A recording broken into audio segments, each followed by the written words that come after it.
रहा है और ये कैसे स्ट्रक्चर बन रहा है, ट्रिपल स्ट्रक्चर ऑफ डीएनए बन रहा है। तो मैं इसको रब कर रही हूँ।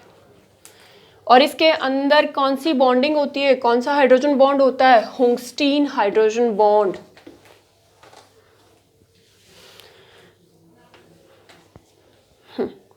तो एक पॉइंट और मेंशन कर लेते हैं हम यहाँ पे कि इनके बीच में जो बॉन्डिंग हो रही है वो कौन सी बॉन्डिंग हो रही है? होंगस्टीन हाइड्रोजन बॉन्डिंग। ठीक, अच्छा। नेक्स्ट इज, हम किसकी बात कर रहे हैं यहाँ पे? मिरर रिपीट्स की और पैलिंड्रोमिक। सबसे पहले आपको पता होना चाहिए मिरर रिपीट्स क्या होते हैं। देखो, जैसे सपोज मान लो सामने कोई मिरर है और मैं हाथ ऐसे दिखा रही हूँ, तो हाथ कैसे दिखेगा? ऐसे दिखेगा वापस, यानी पहले उंगली, तो उंगली के साथ कौन सी उंगली, फिर ये इस तरीके से, ये। ठीक है, तो यही क्या होते हैं? मिरर रिपीट्स होते हैं। मान लो कि मिरर रिपीट्स, देखो एक चीज और, ये किसके वजह से बनते हैं? सिर्फ और ए और जी की वजह से बनते हैं। तो यहाँ पे हमारे पास है एक डबल स्ट्रैंड डीएनए। अगर डबल स्ट्रैंड डीएनए है तो आप मेरे को ये बताओ कि ये ए और जी कहाँ पे प्रेजेंट होते हैं? ये क्या ये यहाँ पे हो सकते हैं? अगर यहाँ पे भी हो सकते हैं, वैसे यहाँ पे भी हो सकते हैं। सपोज ये यहाँ पे है तो ए जी जी, तो ये हाइड्रोजन यानी होंगस्टीन बॉन्डिंग कहाँ पे बनाएगा? यहाँ पे बनाएगा या इस साइड? इस साइड, ऑब्वियसली इस साइड। यानी बेसिकली जहाँ भी जिस साइड में बनाए, ये चीज कहाँ पे? मिडिल में आनी चाहिए, जिस तरीके का ये वाला फॉर्मेशन है। ठीक है, तो अब मिरर रिपीट्स पे आ जाते हैं। अब मिरर रिपीट्स क्या होते हैं कि मान लो ये एक हमारे पास है डबल हेलिकल स्ट्रक्चर यानी डीएनए। देखो एक चीज और कि ये सिर्फ और सिर्फ एक ही टाइप के, एक ही डीएनए के अंदर होता है। यानी ऐसा नहीं है ये डबल हेलिकल स्ट्रक्चर है, ये दूसरा आ गया ऐसे आके ज्वाइन, ऐसे नहीं होता है। ये किस तरीके से होता है? ऐसे, जैसे हम देखेंगे अभी। तो ये हमारे पास है मिरर रिपीट्स। मिरर रिपीट्स यानी ये मेरे पास है ए, ये है ए जी ए, ये कर देती हूँ। ठीक है, तो ये मेरे पास क्या है? ए जी, फिर उसके बाद जी, ये मैंने क्या कर लिए हैं इसको, इसका मिरर रिपीट्स। अगर इसका मैं मिरर रिपीट्स बना रही हूँ तो इसका मिरर रिपीट क्या होगा? इसका रहेगा मिरर रिपीट जी, देखो जी, फिर ए, फिर जी ए एंड ए। ये इसका क्या हो जाएगा? मिरर रिपीट हो जाएगा। I am sorry. ठीक है, तो यहाँ पे कुछ ना कुछ गैप हो जाता है। यहाँ पे क्या मिलेगा आपको? ऑलमोस्ट हर बार एक गैप मिलेगा। वो गैप कैसा भी हो सकता है। देखो ये वाला कैसा होना चाहिए? मिडिल वाला ये एजी होना चाहिए। और ये कैसा भी हो सकता है, साइटोसिन हो सकता है, थायमिन हो सकता है, ग्वेनाइन हो सकता है, कुछ भी हो सकता है। ठीक है, तो ये कैसे बॉन्ड, किसके साथ बॉन्ड बनाएगा? टी के साथ, जी के साथ, इसको मैं रेड से ही कर देती हूँ। ठीक है, तो ये टी के साथ टी सी, और ये क्या हो जाएगा?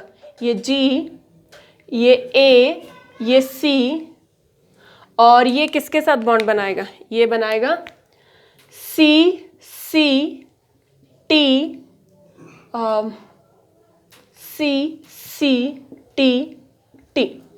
तो अब होगा क्या कि अब ये मान लो कि ये आपका 5 प्राइम, ये 3 प्राइम, ये 3 प्राइम और ये 5 प्राइम।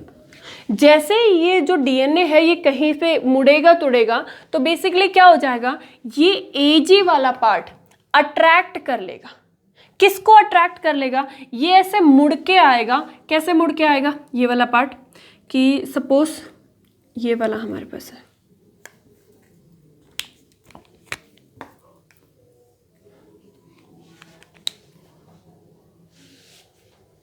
ये रेड है ही नहीं, तो ये इस तरीके से, और ये ऐसे मुड़ के ऐसे आ जाएगा। ठीक है, तो ये यहाँ पे हमारे पास दूसरा स्टैंड ऐसे, तो ये क्या रहेगा, ये ए जी जी ए जी जी, ठीक है। इसके साथ ये क्या होगा, ये वाला बॉन्ड बनाएगा, यानी ये वापस इस तरीके से मुड़ के आ जाएगा और ये वाला पार्ट क्या हो जाएगा, ऐसे चला जाएगा। तो ये वाला कौन सा स्टैंड था, 5 प्राइम, और ये वाला कौन सा स्टैंड था, 5 प्राइम। ये यहाँ से ये वाला, और ये कौन सा हो गया, 3 प्राइम। ये 3 प्राइम था तो ये क्या हो जाएगा, 5 प्राइम। तो अब हुआ क्या कि ये वाला देखो, इसके बाद ये वाला के बाद इसके बाद क्या है, C T G. C T G के बाद क्या है हमारे पास यहाँ पे, सॉरी हाँ, यहाँ पे क्या है, T T C C T C C, उसके बाद क्या है, जी ए सी, और ये क्या हो गया, ये वापस इस तरीके से, ये वाला कौन सा है, ये वाला है सी, ये वाला C, C T C C T और टी, ठीक है। तो इसने क्या किया, यहाँ पे भी बॉन्ड बना लिया इसके साथ और यहाँ पे भी बॉन्ड बना लिया, तो ये बन गया ना ट्रिपल स्ट्रक्चर। और ये क्या हो जाएगा, ये इस तरीके से, मतलब ये बाहर के तरफ ऐसे लटका जैसे रहेगा। ये टेम्पररी, मतलब बहुत शॉर्ट टाइम के लिए होता है, क्योंकि ये अनस्टेबल होता है, कि जैसे ये डीएनए मुड़ा तो ये क्या कर लेगा, इसके साथ अट्रैक्शन रखेगा तो ये इसको अट्रैक्ट कर लेगा, और इसके साथ ये क्या करेगा, अपनी बॉन्डिंग को ब्रेक कर देगा, ठीक है। तो बाकी इसके ऊपर वही सीक्वेंस अगला वाला जो आपके अपना है, तो सी टी जी, उसके बाद क्या है, जी जी, उसके बाद है जी जी ए जी जी ए, ठीक है।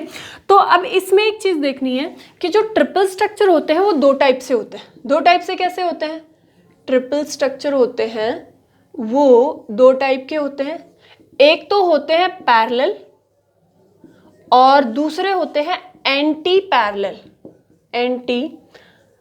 पैरेलल। अगर मान लो ये मेरे पास कोई डीएनए का स्ट्रक्चर है, ये क्या हो गया, ये 3 प्राइम 5 प्राइम और ये 5 प्राइम टू 3 प्राइम। अगर इसमें जो तीसरा वाला पार्ट आ रहा है वो कैसा आ रहा है, 5 प्राइम से 3 प्राइम और इसके साथ बॉन्डिंग बना रही है, तो ये क्या बन जाएगा, पैरेलल। तो यहाँ पे देखो, यहाँ पे ये भी देखो, ये 5 5 3 3, ये भी 3 एंडिंग है, ये भी 3 एंडिंग है, तो दूसरी एंडिंग को क्या बुलाएंगे हम, 5 प्राइम और 5 प्राइम। तो ये कैसा हुआ, ये हो गया पैरेलल। और पैरेलल ये कब बना, जब हमने हमारे डीएनए में क्या मिलेंगी, मिरर रिपीट्स मिलेंगी, तो जो डीएनए ट्रिपल डीएनए होगा वो भी कैसा रहेगा, पैरेलल रहेगा, ठीक है। तो ये जो पैरेलल होगा ये कब मिलेगा, जब हमारे डीएनए में मिरर रिपीट्स आएंगी तब। अब एक चीज और, मिरर रिपीट्स आपको समझ आ गई होंगी। दूसरा मैं आपको बता देती हूँ कि पैलिंड्रोमिक रिपीट्स क्या होती हैं, सॉरी पैलिंड्रोमिक सीक्वेंस क्या होता है। तो पैलिंड्रोमिक सीक्वेंस होता है,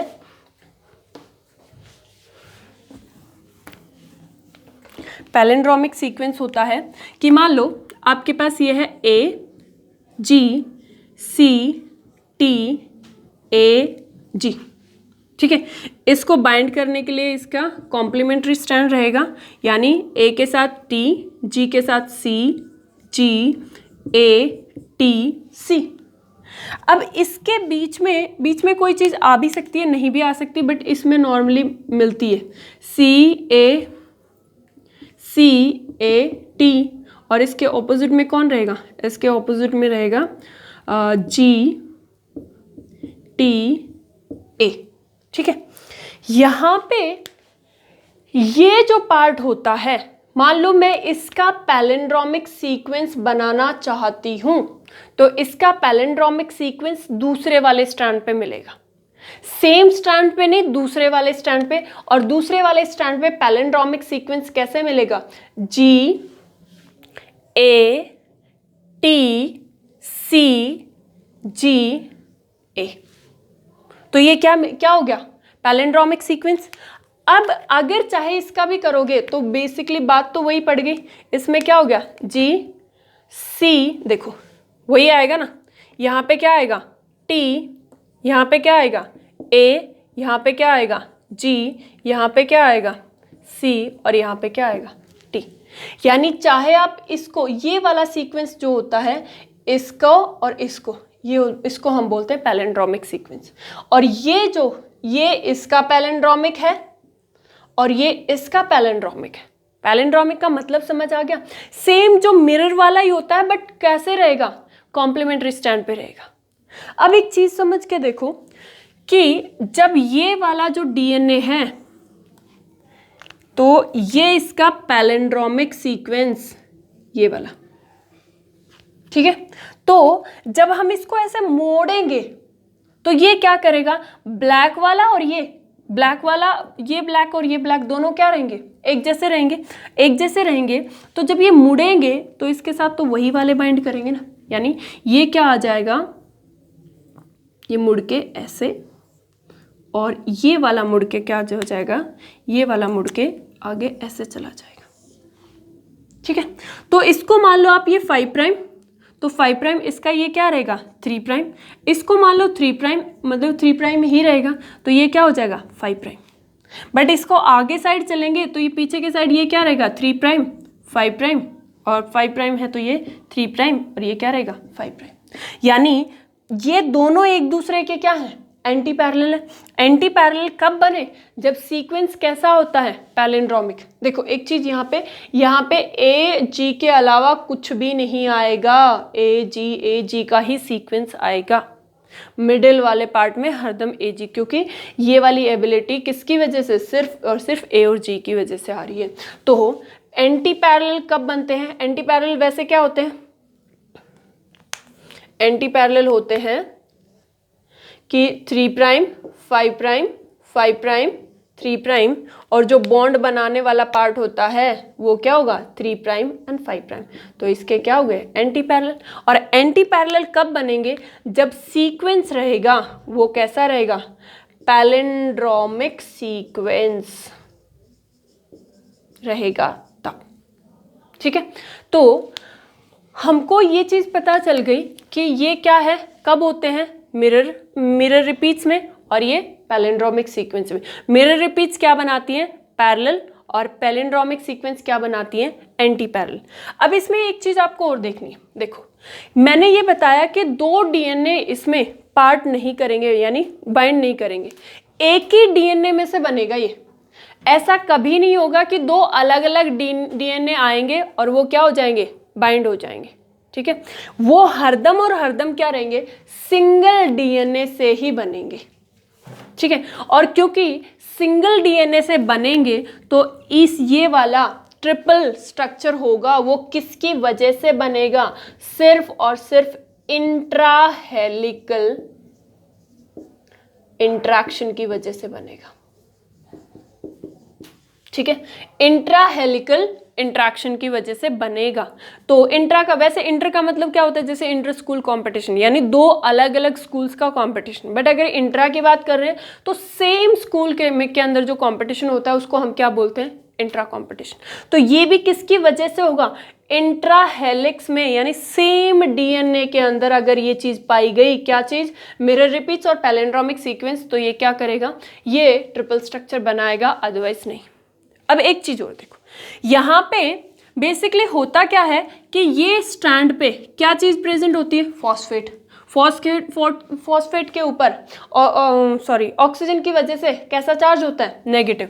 तो हर एक जगह पे पूरे के पूरे स्ट्रैंड पे क्या है, फॉस्फेट, चार्ज कैसा है, नेगेटिव, चार्ज कैसा है, नेगेटिव नेगेटिव नेगेटिव नेगेटिव। सब जगह पे जहाँ पे जो स्ट्रैंड होता है उसके हर जगह पे क्या रहेगा, नेगेटिव। अब अगर ये भी नेगेटिव और ये भी नेगेटिव सेम चार्ज हो जाएंगे तो वो क्या करेंगे, उनके बीच में रिपल्शन रहेगा।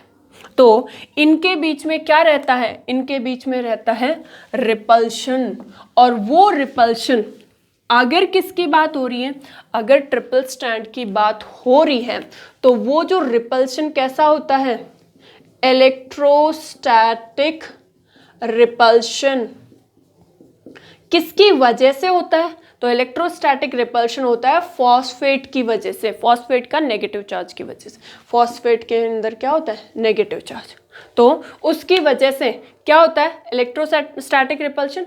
और ये इलेक्ट्रोस्टैटिक रिपल्शन अगर हटाना है तो उसके अंदर कैल्शियम पॉजिटिव चार्ज और मैग्नीशियम अगर उसके मतलब उसके अंदर प्रोवाइडेड है तो ये क्या रहेगा? ये चीज़ें बन सकती हैं, यानी इसका जो नेगेटिव चार्ज है वो कम किया जाता है किससे? कैल्शियम और मैग्नीशियम। ठीक है, तो आई गेस आपको समझ आ गया होगा कि व्हाट इज ट्रिपल स्ट्रक्चर।